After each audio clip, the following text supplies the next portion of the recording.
मात्र कुछ ही घंटे के बाद आप लोगों का बोर्ड एग्जाम कंडक्ट कराया जाएगा। नहीं, 1 फरवरी 2023 को सबसे पहले आपका हिंदी का एग्जाम कंडक्ट कराया जाएगा। ठीक है, और ये क्लास, ये वीडियो उनके लिए स्पेशल है जिनका अच्छी तरह से हिंदी में तैयारी नहीं हो पाई है या फिर जिनका कमांड अच्छी तरह से हिंदी में नहीं बन पाया है। ठीक है, और इस क्लास के अंतर्गत जितने सारे क्वेश्चन हम लोग सॉल्व करेंगे, ये सभी क्वेश्चन आपका गेस किया गया है, खास करके 2023 के बोर्ड परीक्षा के लिए। 1 फरवरी 2023 के बोर्ड परीक्षा को देखते हुए ये सभी क्वेश्चन तैयार किया गया है, गेस किया गया है। ठीक है, इसलिए सभी क्वेश्चन को आप लोग कवर करेंगे और आपके सामने जब कल प्रश्न पत्र परीक्षा हॉल में जारी किया जाएगा तो बहुत सारे क्वेश्चन ऐसे होंगे जो यहां से सेम टू सेम मिलेंगे, इसलिए आपको सभी क्वेश्चन को कवर करना है, सभी क्वेश्चन को याद रखने का भी प्रयास करना। फर्स्ट क्वेश्चन पूछा गया कि बालकृष्ण भट्ट की रचना बातचीत क्या है, तो ये जो है एक प्रकार का ललित निबंध है। ऑप्शन आपका क्या हो जाएगा, डी बिल्कुल करेक्ट आंसर हो जाएंगे फर्स्ट नंबर क्वेश्चन का। अब देखिए सेकंड नंबर क्वेश्चन पूछा गया कि बालकृष्ण भट्ट किस युग के निबंधकार थे, तो वो जो कौन सा युग के निबंधकार थे, बिल्कुल आपका जो भारतेंदु युग, यानी ऑप्शन आपका बी बिल्कुल राइट आंसर हो जाएंगे। नेक्स्ट क्वेश्चन देखिए जायसी थे, तो जायसी जो थे एक प्रकार का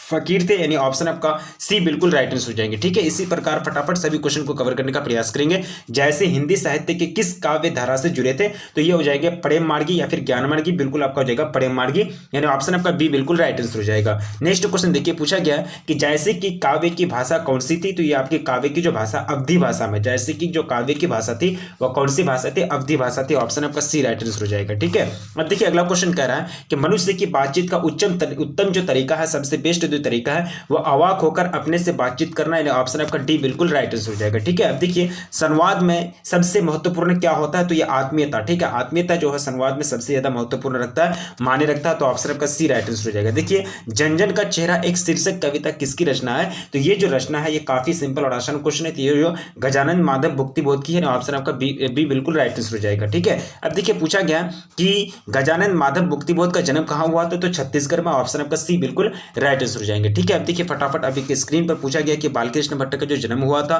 तो 23 जून 1844 के, ऑप्शन आपका बी बिल्कुल राइट आंसर हो जाएगा। ठीक है, अब देखिए पूछा गया है कि जायसी के काव्य का मुख्य रस क्या है, तो जायसी के काव्य का जो मुख्य रस है वो आपका हो जाएगा बिल्कुल आपका वीर रस है ना।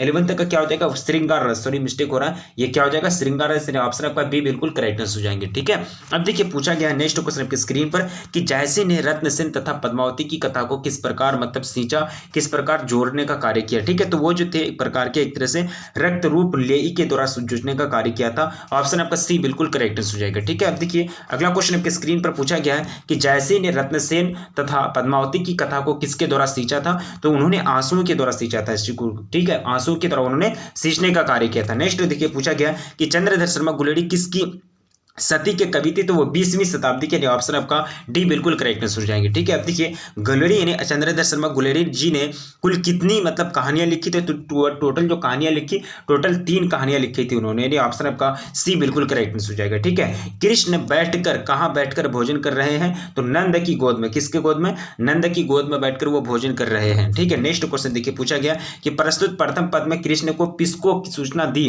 ठीक है, तो उन्होंने एक तरह से सूचना दी थी रात्रि होने का, किसके, यानी सॉरी भोर होने का सूचना दिया था उन्होंने, यानी ऑप्शन आपका सी बिल्कुल करेक्ट हो जाएगा 70 नंबर क्वेश्चन का। ठीक है, अब देखिए पूछा गया है कि मुक्तिबोध ने किस विश्वविद्यालय से एमए किया, मास्टर यानी मास्टर की डिग्री उन्होंने आर्ट्स में प्राप्त की। ठीक है, तो उन्होंने जो करेक्ट आंसर हो जाएंगे वो आपका नागपुर विश्वविद्यालय, यानी ऑप्शन आपका डी बिल्कुल राइट आंसर हो जाएगा। ठीक है, अब देखिए पूछा गया है कि मुक्तिबोध ने नागपुर से निकलने वाली किस पत्र का संपादन किया, तो उन्होंने इस पत्र का जो संपादन किया था वो पत्र का नाम था बिल्कुल हो जाएगा आपका नया खून, यानी ऑप्शन आपका सी बिल्कुल करेक्ट आंसर हो जाएगा। ठीक है, सूरदास किस चीज की भूख है। ठीक है, तो ये सूरदास किस चीज की भूख है, तो ये जो भूख है एक प्रकार का कृष्ण की झूठन, यानी ऑप्शन आपका ए बिल्कुल करेक्ट आंसर हो जाएगा। ठीक है, अब देखिए उसने कहा था कहानी का नायक कौन है, लहना सिंह है, कौन है, लहना सिंह, यानी ऑप्शन आपका ए बिल्कुल राइट आंसर हो जाएंगे। देखिए कहा गया है कि निम्न में से कौन सी रचना चंद्रधर शर्मा गुलेरी जी की नहीं है, नेगेटिव सेंटेंस है, तो यहाँ जो करेक्ट आंसर हो जाएंगे हारे को हरिनाम। ठीक है, ये बाकी तीनों जो है चंद्रधर शर्मा गुलेरी की है, ऑप्शन आपका डी बिल्कुल करेक्ट आंसर हो जाएगा।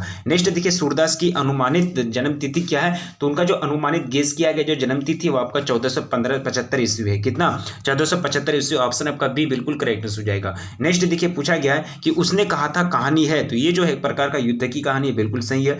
दिव्य प्रेम की कहानी है, ये भी सही है। उसके बाद प्रेमचंद्र बलिदान होने की कहानी है, तीनों बात का मेंशन है इसमें, ऑप्शन आपका डी बिल्कुल करेक्ट हो जाएंगे। उसने कहा था कहानी में जो बहुत बड़ी कहानी है। ठीक है, अब देखिए किस अस्पताल में दिनकर जी का निधन हुआ था, तो विलिंगडन नर्सिंग होम एक तरह से डॉक्टर रहमान के अध्यक्षता में, डॉक्टर रहमान के देखरेख में उनकी निधन हो गए थे। ऑप्शन आपका डी बिल्कुल करेक्टनेस हो जाएंगे। जयप्रकाश नारायण को किसका दलाल कहा गया? तो अमेरिका का दलाल कहा गया, क्योंकि वो अमेरिका घूमने गया था किसी के कहने पर, तो उनको क्या कहा गया? अमेरिका का दलाल कहा गया। ठीक है, अब देखिए तुलसीदास किस शाखा के कवि हैं? तो तुलसीदास की अगर बात की जाए तो तुलसीदास जो आपके राममार्गी शाखा के कवि है। किसके? राममार्गी शाखा के कवि हैं। ठीक है, नेक्स्ट देखिए पूछा गया कि दूसरे पद में तुलसी ने अपना परिचय किसके रूप में दिया था? तो भिखारी के रूप में दिया था। किसके रूप में? भिखारी के रूप में दिया था। ऑप्शन आपका सी बिल्कुल करेक्ट हो जाएगा। ठीक है, अब देखिए पूछा गया कि जयप्रकाश के स्वास्थ्य पर निगरानी रखने वाले डॉक्टर का नाम कौन था? डॉक्टर रहमान। कौन थे? डॉक्टर रहमान थे। ठीक है, अब देखिए नेक्स्ट क्वेश्चन आपके स्क्रीन पर, मुक्ति बोध ने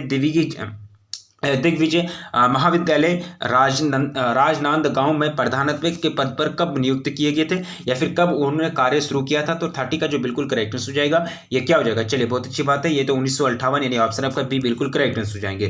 ठीक है, अब देखिए अगला क्वेश्चन आपके स्क्रीन पर हम रखे हैं। पूछा गया कि मुक्ति बोध ने नागपुर के प्रकाशन तथा सूचना विभाग में किस रूप से नौकरी की? ठीक है, तो उन्होंने जो नौकरी किया था वहाँ ये किया था एक जर्नलिस्ट के रूप में, पत्रकार के रूप में। ऑप्शन आपका ए बिल्कुल करेक्टनेस हो जाएंगे। नेक्स्ट देखिए पूछा गया कि जयप्रकाश जी को किसका भाषण सुनकर अमेरिका जाने की प्रेरणा मिली, इसलिए अमेरिका का दलाल उनको कहा गया था? तो स्वामी सत्यदेव, यानी ऑप्शन आपका बी बिल्कुल करेक्टनेस हो जाएंगे। पूछा गया कि फ्री प्रेस के मालिक कौन थे? पूछा गया कि फ्री प्रेस के जो मालिक थे वो कौन थे? 33 नंबर क्वेश्चन आपके स्क्रीन पर, तो वो थे सदानंद जी। ऑप्शन आपका सी राइट आंसर हो जाएगा। ठीक है, पूछा गया कि तुलसीदास को किस चीज की भूख थी? तो उनको यश की या फिर भक्ति की भूख थी। उनको जो भूख थी वो कौन सी चीज की भूख थी? भक्ति की भूख थी। ठीक है, अब देखिए तुलसीदास के पठित पद किस भाषा में है? तो वो जो भाषा में अवधी भाषा में। ठीक है, ये कौन सी भाषा में? अवधी भाषा में। ठीक है, दिनकर जी का जन्म कहाँ हुआ था? किस जिले में? ये हो जाता है बेगूसराय में। कौन सा बिहार के कौन सा जिला में? बेगूसराय में हुआ था। ठीक है, अर्धनारीश्वर में किस गुण का समन्वय है? तो नारी और पुरुष दोनों का समन्वय, नारी और पुरुष का गुण दोनों का समन्वय किया गया। ठीक है, दिनकर जी की पहली काव्य पुस्तक कौन सी है? तो पहली काव्य पुस्तक जो है दिनकर जी की सबसे फर्स्ट बुक का जो नाम है वो हो जाएगा आपका परनभंग, यानी ऑप्शन आपका डी बिल्कुल करेक्टनेस हो जाएगा। ठीक है, अब देखिए अगला क्वेश्चन पूछा गया कि किसकी कविता को सुनकर कवि नवादास सिर झुका लेते हैं? तो वो किसकी कविता को सुनकर? वो जब कविता सुनते हैं किनकी? ये हो जाएंगे आपके सूरदास की कविता को सुनकर वो नवादास जो है वो अपना सिर को क्या करते हैं? झुका लेते हैं। ठीक है, अब देखिए पूछा गया कि कौन सी रचना नवादास की है? तो यहाँ जो रचना का नाम पूछा गया तो ये हो जाएगा भक्तकाल जो रचना है ये आपका नवादास की। 40 का ऑप्शन बी बिल्कुल करेक्ट हो जाएगा। देखिए अगला क्वेश्चन आपकी स्क्रीन पर पूछा गया है कि दिनकर जी की पहली कविता किस पत्रिका में प्रकाशित हुई? तो 41 का जो बिल्कुल करेक्टनेस हो जाएगा आपका छात्र पढ़ते सहोदर, यानी ऑप्शन आपका ए बिल्कुल राइट आंसर हो जाएंगे। छात्र सहोदर में प्रकाशित हुआ था पहली पत्रिका। ठीक है, आगे मूल्यतः क्या है? आगे जो है एक प्रकार के आगे जो आपका कहानीकारक है। ऑप्शन आपका सी बिल्कुल करेक्टनेस हो जाएगा। नेक्स्ट देखिए कबीर किसमें भेद नहीं करते? तो वो हिंदू मुसलमान में भेद करने का कार्य नहीं करते। ठीक है, आगे जी ने इंटर कहाँ से पास किए थे? ठीक है, फटाफट बताना है। तो इंटर जब उन्होंने पास किया था मद्रास क्रिश्चियन हाई स्कूल से, स्कूल कॉलेज से। ऑप्शन आपका ए बिल्कुल राइट आंसर हो जाएगा। देखिए आगे जी की पहली कहानी कब प्रकाशित हुई थी? तो आगे जी की पहली जो कहानी है वो प्रकाशित हुई थी 1924 में। ऑप्शन आपका बी बिल्कुल करेक्ट आंसर हो जाएगा। नेक्स्ट देखिए पूछा गया कि काशी में कितने वर्षों तक उन्होंने तुलसीदास ने शिक्षा की प्राप्ति की? तो 15 वर्ष में। ठीक है, कितना वर्ष में? 15 वर्ष तक। ठीक है, पूछा गया कि रामचरितमानस किसकी रचना है? ठीक है, तो रामचरितमानस जो किसकी रचना है? किनके द्वारा रचे गए? तुलसीदास के द्वारा। ऑप्शन आपका बी बिल्कुल करेक्ट आंसर हो जाएगा। 48 देखिए महेश्वर की पत्नी का नाम क्या है? तो मालती। महेश्वर की पत्नी का नाम क्या था? मालती था। ठीक है, पूछा गया है कि अजय जी की कौन सी कहानी गैंग्रीन शीर्षक नामक से प्रसिद्ध है? ठीक है, तो ये कौन सी कहानी की बात की जा रही है? रोज कहानी जो है अजय जी का कहानी है, अजय जी का कहानी है जो गैंग्रीन शीर्षक नाम से प्रसिद्ध है। ऑप्शन आपका डी बिल्कुल करेक्ट हो जाएंगे। ठीक है, अब देखिए भगत सिंह के पिता सरदार किशन सिंह तथा चचा अजीत सिंह किसके साथ मतलब किसके सहयोगी थे? ठीक है, तो ये लाला लाजपत राय के सहयोगी थे। ठीक है, लाला लाजपत राय के सहयोगी थे और लाला लाजपत राय आपका पंजाब के थे, बाल गंगाधर तिलक महाराष्ट्र के थे, विपिन चंद्रपाल जो थे आपके विपिन चंद्रपाल बंगाल के थे। ठीक है, तो ऑप्शन आपका यहाँ बी बिल्कुल करेक्ट हो जाएगा 50 नंबर क्वेश्चन का। देखिए नेक्स्ट क्वेश्चन आपके स्क्रीन पर, भगत सिंह ने अपने नेतृत्व में पंजाब में नौजवान भारत सभा का गठन कब किया? ठीक है, तो ये जो किए थे कब किए थे? ये हो जाएगा 1926 में। ऑप्शन आपका डी बिल्कुल करेक्ट हो जाएगा। नेक्स्ट देखिए पूछा गया भगत सिंह ने चंद्रशेखर आजाद के साथ मिलकर किस संघ का गठन किया था? तो वो कौन से संघ का गठन किया था? हिंदुस्तान समाजवादी प्रजातांत्रिक पार्टी। ऑप्शन आपका सी बिल्कुल राइट आंसर हो जाएगा। भगत सिंह किस उम्र में क्रांतिकारी गतिविधियों में शामिल हुए थे? तो 12 साल के, मात्र 12 साल के 12th ईयर्स के और एज में उन्होंने क्रांतिकारी मतलब गतिविधियों में शामिल होना स्टार्ट कर दिया था। ऑप्शन आपका 53 का बी राइट आंसर हो जाएगा। ठीक है, और क्या पूछा गया कि रामपुरवा कहाँ है? ठीक है, तो रामपुरवा जो है वो आपके भीतिहरवा के पास है। कहाँ है? भीतिहरवा के पास है। ठीक है, नेक्स्ट देखिए, गांधी जी को मरते हुए पेड़ यानी महुए के पेड़, क्या पूछा कि गांधी जी को महुए के पेड़ के नीचे किसने जगह दी? तो ग्रामीणों ने या फिर महंत ने, उनके भाई ने या फिर मुखिया ने। ठीक है, तो वहां जो जगह देने का कार्य किया था ना वो आपके मठ के महंतनी ने। ऑप्शन आपका सी बिल्कुल करेक्ट हो जाएगा। ठीक है, अब पूछा गया है कि गांधी जी की झोपड़ी को डैश ने जलाया, किसने जलाया था? वो एक तरह से अहमद साहब के जो कर्मचारी थे, ठीक है, उन्होंने ही जलाने का कार्य किया था। ऑप्शन आपका सी बिल्कुल करेक्ट हो जाएंगे। ठीक है, अब देखिए नेक्स्ट क्वेश्चन आपके स्क्रीन पर, बहुजन संप्रेषण के माध्यम से यानी माध्यम, बहुजन संप्रेषण के माध्यम, ये पुस्तक का नाम है। ठीक है, तो किसने लिखा? तो ये जो पुस्तक लिखा गया था ये आपके जगदीश चंद्र माथुर के द्वारा। ऑप्शन आपका बी बिल्कुल करेक्ट हो जाएगा। नेक्स्ट देखिए, पूछा गया कि निम्नलिखित में कौन सी रचना जगदीश चंद्र माथुर की है? ठीक है, तो जगदीश चंद्र माथुर जी के द्वारा जो रची गई रचना है वो आपका ओ सदानीरा। ऑप्शन आपका सी बिल्कुल करेक्ट हो जाएगा। ठीक है, नेक्स्ट क्वेश्चन, रघुवीर सहाय ने कौन सी कविता लिखी है? तो उन्होंने जो कविता लिखी है वो आपका अधिनायक। ऑप्शन आपका सी बिल्कुल करेक्ट हो जाएगा। ठीक है, नेक्स्ट देखिए, अधिनायक शीर्षक कविता किस तरह की कविता है? तो ये जो कविता है एक प्रकार का आपका व्यंग प्रधान कविता है। ऑप्शन आपका बी बिल्कुल राइट आंसर हो जाएगा। ठीक है, देखिए नेक्स्ट क्वेश्चन स्क्रीन पर, रंगून कहाँ है? तो रंगून आपके बर्मा में है। ऑप्शन आपका बी बिल्कुल करेक्ट आंसर हो जाएंगे। ठीक है, पूछा गया है कि मोहन राकेश रचित नाटक संग्रह कौन सा है? ठीक है, मोहन राकेश के द्वारा रचित जो नाटक संग्रह है वो कौन सा है? 62 नंबर क्वेश्चन, तो बिल्कुल आपका हो जाएगा आषाढ़ का दिन, यानी ऑप्शन आपका डी बिल्कुल करेक्ट आंसर हो जाएगा। देखिए नेक्स्ट क्वेश्चन आपके स्क्रीन पर, सिपाही की मां एकांकी के लेखक कौन है या फिर सिपाही की मां इनके रचनाकार कौन है? ठीक है, तो इनके रचनाकार का नाम है मोहन राकेश। कौन है? मोहन राकेश। ठीक है, पूछा गया कि रघुवीर सहाय किस काल के कवि हैं? तो रघुवीर सहाय जो आपके आधुनिक काल के कवि हैं। ऑप्शन आपका ए बिल्कुल राइट आंसर हो जाएगा। ठीक है, रघुवीर सहाय का जो जन्म हुआ था वो कहाँ हुआ था? ठीक है, तो इनके जन्म स्थान जो है लखनऊ यानी यूपी उत्तर प्रदेश की बात की जा रही है। ठीक है, देखिए पूछा गया है कि रघुवीर सहाय ने एमए किस विश्वविद्यालय से प्राप्त किया था, यानी एमए किस विश्वविद्यालय से किया था? ठीक है, तो वो जो किए थे लखनऊ विश्वविद्यालय लखनऊ से। ऑप्शन आपका बी बिल्कुल करेक्ट हो जाएंगे। ठीक है, अब देखिए नेक्स्ट क्वेश्चन के स्क्रीन पर, विष्णु किस प्रकार किस एकांकी की पात्रा है? ठीक है, यानी पात्रा करेक्टर विष्णु के बाद किस में कहा गया है? ठीक है, तो विष्णु का बात जो है सिपाही की मां में कहा गया है। ऑप्शन आपका डी बिल्कुल करेक्ट हो जाएगा। देखिए पूछा गया कि मानक की मां का नाम क्या है? तो ठीक है, मानक की मां का जो नाम था वो क्या था? 68 नंबर क्वेश्चन के स्क्रीन पर वो क्या थी? विष्णु, यानी ऑप्शन आपका सी बिल्कुल करेक्ट हो जाएगा। ठीक है, अब चलिए नेक्स्ट क्वेश्चन, विष्णु किस एकांकी? तो सिपाही की मां की। नेक्स्ट देखिए पूछा गया कि नामवर सिंह ने बीए तथा एमए की शिक्षा कहां से प्राप्त किए? तो वो जो प्राप्त किए थे आपका बीएचयू से, बनारस हिंदू यूनिवर्सिटी से। नेक्स्ट क्वेश्चन देखिए, परगीत कैसा काव्य है? तो परगीत जो है एक प्रकार का कैसा काव्य है? ये एक प्रकार का गीत काव्य है। ऑप्शन आपका ए राइट आंसर हो जाएगा 70 नंबर क्वेश्चन का। ठीक है, अब देखिए सॉरी मिस्टेक हो रहा थोड़ा सा, ये आपका प्रबंध काव्य हो जाएगा। ऑप्शन सी बिल्कुल राइट आंसर हो जाएंगे। ठीक है, अब चलिए नेक्स्ट क्वेश्चन आपके स्क्रीन पर हम रखे हैं, पूछा गया कि दुनिया को हाथ की तरह गर्म और सुंदर होना चाहिए, ये किस कवि का मतलब एक तरह से कहानी से लिया गया है, कहानी का अंश है। ठीक है, ये किस कवि के कहानी के अंश से लिया गया है? तो 71 का जो बिल्कुल करेक्ट आंसर हो जाएगा केदारनाथ सिंह की कहानी के अंश से लिया गया है। ठीक है, यानी ऑप्शन आपका ए बिल्कुल करेक्ट आंसर हो जाएगा। अब देखिए पूछा गया कि आचार्य रामपुत्र, क्या पूछा गया? आचार्य रामचंद्र शुक्ल की काव्य सिद्धांत का आदर्श कौन सा है? कौन सा काव्य है? 72 का जो करेक्ट आंसर हो जाएगा वो जगह प्रबंध काव्य। ऑप्शन आपका सी बिल्कुल राइट आंसर हो जाएंगे। देखिए नेक्स्ट क्वेश्चन, सहर्ष स्वीकारा है कविता के रचितक कौन है? तो इनके जो रचितक का नाम हो आपका मुक्तिबोध, यानी ऑप्शन आपका बी बिल्कुल करेक्ट आंसर हो जाएगा। नेक्स्ट देखिए पूछा गया कि ओम प्रकाश वाल्मीकि को निम्नलिखित में से कौन सा पुरस्कार नहीं मिला? ठीक है, तो उनको पुरस्कार नहीं दिया गया था, आपका भारत रत्न पुरस्कार नहीं दिया गया था उनको, बाकी अंबेडकर राष्ट्रीय पुरस्कार, परिवेश सम्मान, जयश्री सम्मान, ये सारा चीज दिया गया था उनको। ठीक है, नेक्स्ट देखिए पूछा गया कि निम्नलिखित में से किस नाट्य संस्था की स्थापना ओम प्रकाश वाल्मीकि ने की थी? तो ये आपका हो जाएगा मेघदूत, यानी ऑप्शन आपका बी बिल्कुल करेक्ट हो जाएगा। 76 स्कूल हेडमास्टर का क्या नाम था? तो स्कूल के हेडमास्टर का जो नाम था वो आपका धनीराम, मनीराम, खुशीराम, कालीराम था। क्या नाम था?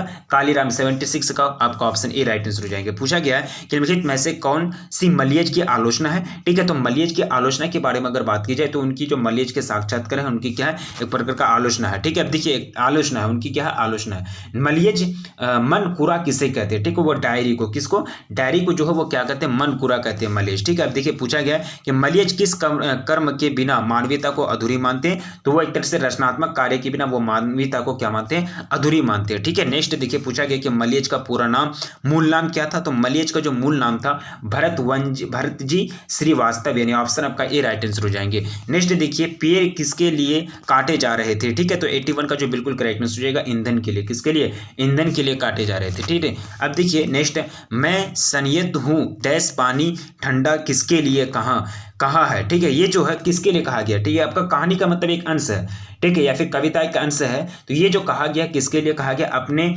लेखक ने अपने स्वयं के लिए कहा है, ऑप्शन आपका ए राइट आंसर हो जाएंगे। उदय प्रकाश जी का जन्म कब हुआ था, ठीक है, तो उदय प्रकाश जी का जो जन्म हुआ था वो हुआ था 1 जनवरी 1952 को, यानी 83 का जो करेक्ट आंसर हो जाएगा, ऑप्शन आपका बी राइट आंसर हो जाएंगे। पूछा गया कि नवादास किसके समकालीन थे, ठीक है, तो नवादास जो किसके समकालीन थे, बिल्कुल हो जाएगा आपका तुलसीदास के, ऑप्शन सी राइट आंसर हो जाएगा, ठीक है। अब चलिए अगला क्वेश्चन आपके स्क्रीन पर सिंपल और आसान क्वेश्चन है, नवादास का जो जन्म हुआ था कहाँ हुआ था, कब हुआ था, बिल्कुल यहाँ जो 85 का जो करेक्ट आंसर हो जाएंगे ये हो जाएंगे आपका 1570 ईस्वी में, यानी अनुमानित है, यानी ऑप्शन आपका बी बिल्कुल करेक्ट आंसर हो जाएगा 85 नंबर क्वेश्चन का, ठीक है। अब चलिए किस कविता यानी किसकी कविता को सुनकर कवि नवादास सिर झुका लेते हैं, तो सूरदास की, किसकी, 86 का जो करेक्ट आंसर हो जाएगा, ऑप्शन ए बिल्कुल राइट आंसर हो जाएंगे। 87 देखिए उदय प्रकाश ने किस पत्रिका के संपादन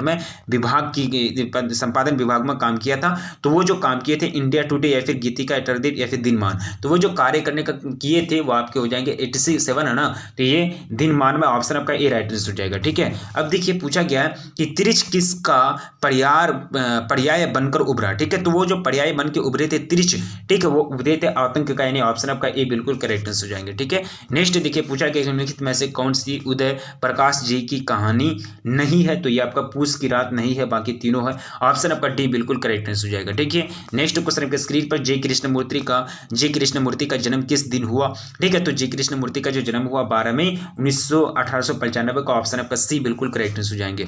नेक्स्ट देखिए पूछा गया कि लेखक के अनुसार कुछ परीक्षाएं उत्तीर्ण कर लेने से कहीं ज्यादा क्या कठिन है, तो वो कठिन क्या है, सबसे पहले जीवन को जीना, ठीक है, यानी जीवन को जीना, ऑप्शन आपका क्या हो जाएगा 91 का, जीवन को समझना, यानी जीवन को समझना, यानी ऑप्शन आपका डी बिल्कुल करेक्ट आंसर हो जाएंगे। शिक्षा का क्या कार्य है, ठीक है, शिक्षा का जो कार्य है वो आपका बिल्कुल करेक्ट आंसर हो जाएगा, संपूर्ण जीवन प्रक्रिया को समझना, अगर संपूर्ण जीवन प्रक्रिया को आप समझ लिए तभी शिक्षा जो सक्सेसफुल है, एजुकेशन सक्सेसफुल है, अन्यथा अनसक्सेसफुल है, ठीक है, तो ऑप्शन आपका सी बिल्कुल करेक्ट आंसर हो जाएगा 92 का, ठीक है। अब देखिए पूछा गया है कि आप कब मेधावी नहीं हो सकते, ठीक है, तो आप कब मेधावी नहीं हो सकते, जब आप डरेंगे, भयभीत नहीं होना है, डरने पर कोई भी मेधावी नहीं होता है, ठीक है। नेक्स्ट देखिए पूछा गया कि साम्यवादी किससे लड़ रहे हैं, ठीक है, तो साम्यवादी किससे लड़ रहा है, ठीक है, तो ये जो लड़ने का कार्य कर रहा है पूंजीवादी से, ऑप्शन आपका ए बिल्कुल करेक्ट आंसर हो जाएगा।